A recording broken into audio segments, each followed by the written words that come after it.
Welcome to another episode of Unbroken Alice. My name is Giovanni. We're my co-host. Josh. And in this, we talk about movies, sports, video games, life, love, and everything else in between. Today, we're going to talk about fantasy football.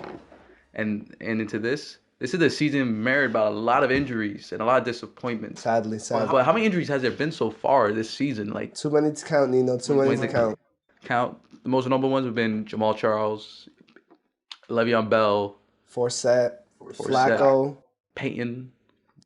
and it all started with Jordy Nelson. And once everyone found out, we did not know at that time what craziness was about to fold out that year.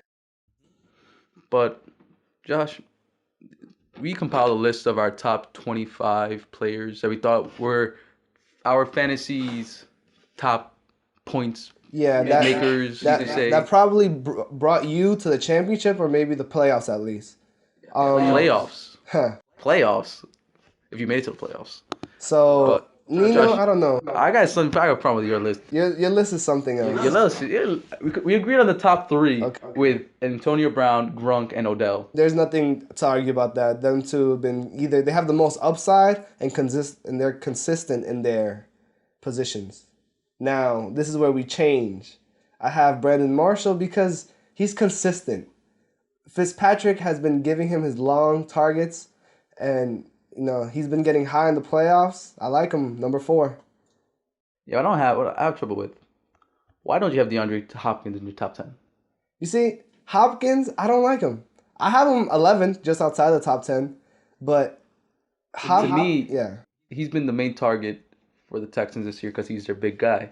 He's been through 3 quarterbacks. See, I'm not trying to discredit him. He's been a good wide receiver, but I feel like there's 9 other people better than him.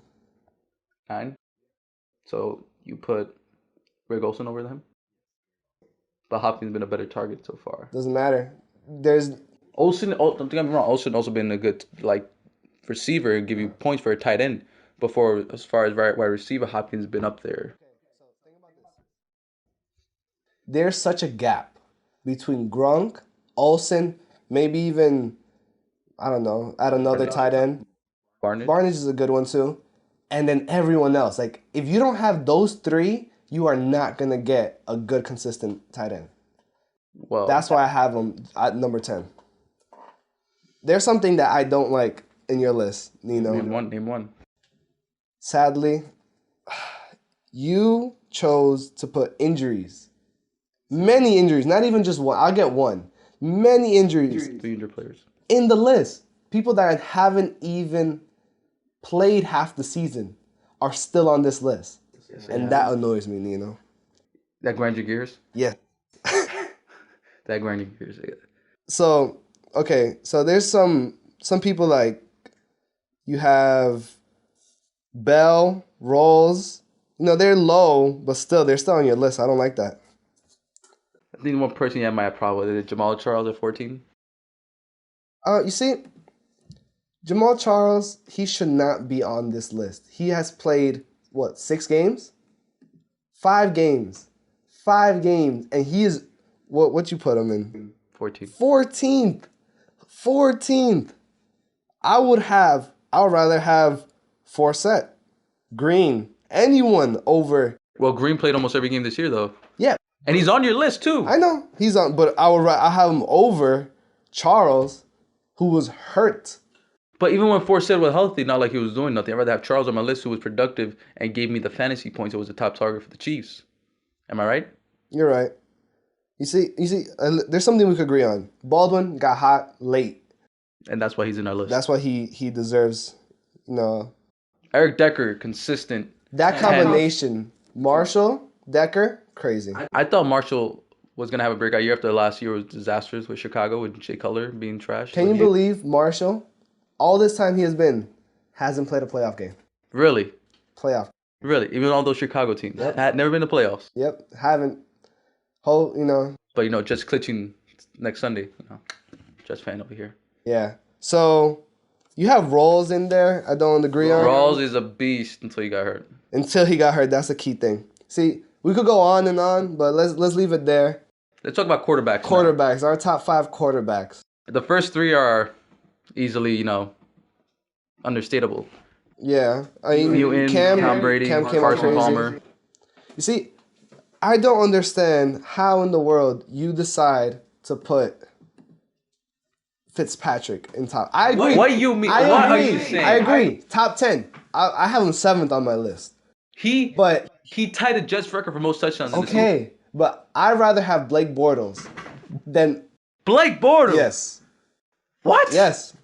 I'm sorry, but that's why Dude, he's we're talking fourth. about the dude who has a 57.7 pass completion rating. He gets behind yards. only who? He gets yards. Behind only who?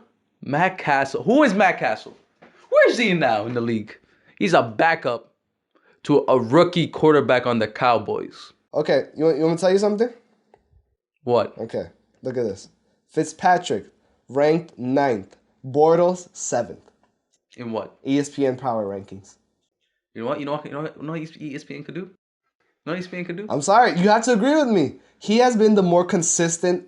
ESPN is never right. ESPN is never right. I like him. Don't get me wrong. But this is my personal opinion, though. Fitzpatrick's been a top 5 quarterback this year. I don't agree.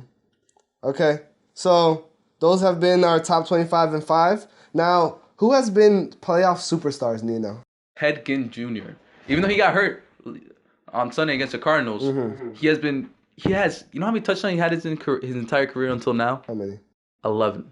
He has 10 this season with Cam Newton. That's true. Surprisingly, after He helped some teams probably get into the playoffs, maybe right. get into the finals. No, and after Kelvin Benjamin got out, No one thought. Everyone thought Greg Olsen was gonna be the top. Yeah, Greg Olsen's has been producing, but still, he's a good surprise. I have to use, my boy, David Johnson, playoff superstar, came in the clutch, pull off points. I think a lot of people was hesitant to pick him up. Yeah, after I think of Chris, Andre Ellington he was back and everything, but he's too injury prone to really rely on. But there's one thing we could agree on, who's been a really big fantasy playoff help, Doug Baldwin. You're right. He became the 4th player with 10 touchdowns in 4. Who's the last one? You know who's the last one? Who? Hall of Famer Jerry Rice. So he's been a fantasy. You gotta just ride the flame with fantasy. Well, that's what it was. The most injury-filled fantasy football year ever. What a year. What a year. Well, this is Unbroken Alice. My name is Giovanni. Josh. Subscribe. Comment. Suggest. Unbroken Alice signing off.